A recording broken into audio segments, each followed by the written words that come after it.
Hey everyone, welcome back to the channel.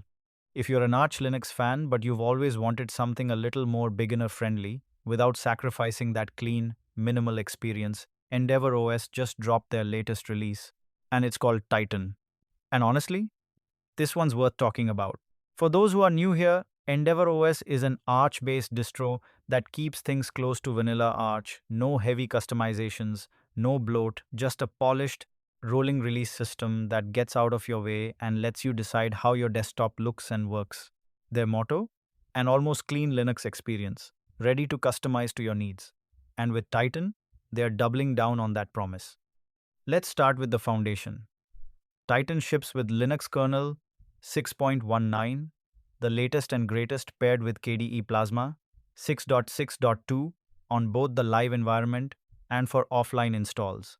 You're also getting KDE Frameworks 6.23 and KDE Gear 25.12.3 right out of the box. So this is a very fresh, very modern KDE experience.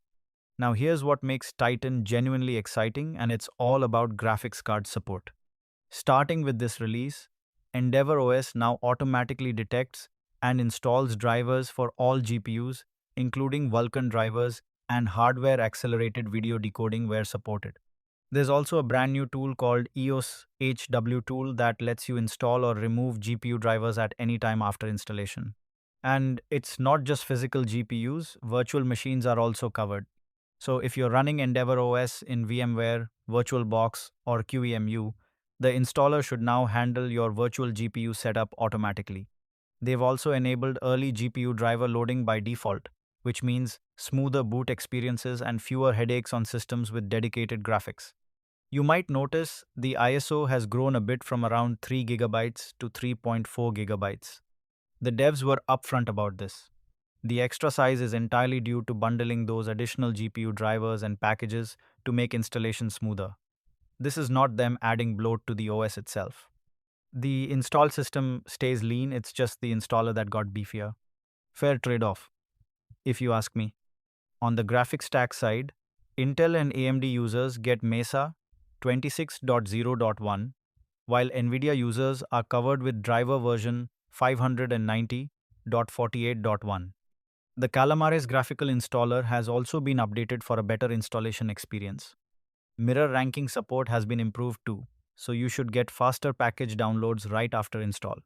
The default app lineup has been refreshed as well. You're getting Mozilla Firefox 148 with the new AI controls integration, MPV 0.41.0 for media playback, Vim 9.2 for the terminal warriors, GParted 1.8 for partition management. Nothing groundbreaking, but all current and solid choices. And for those of you already running EndeavourOS, since this is a rolling release, you don't need to download anything. Just open your terminal and run sudo pacman su. That's it. You're up to date. That's the beauty of rolling release distros. So overall, EndeavourOS Titan feels like a meaningful release, not just a version bump, but a genuine improvement to the out-of-the-box hardware experience. If GPU driver setup has ever been a pain point for you on Arch-based systems, this release directly addresses that. If you want to try it fresh, grab the ISO from the EndeavourOS website link in the description. Let me know in the comments, are you on EndeavourOS already, or is this your first time hearing about it? I'd love to know. If you found this helpful, hit that like button and subscribe for more Linux content. See you in the next one.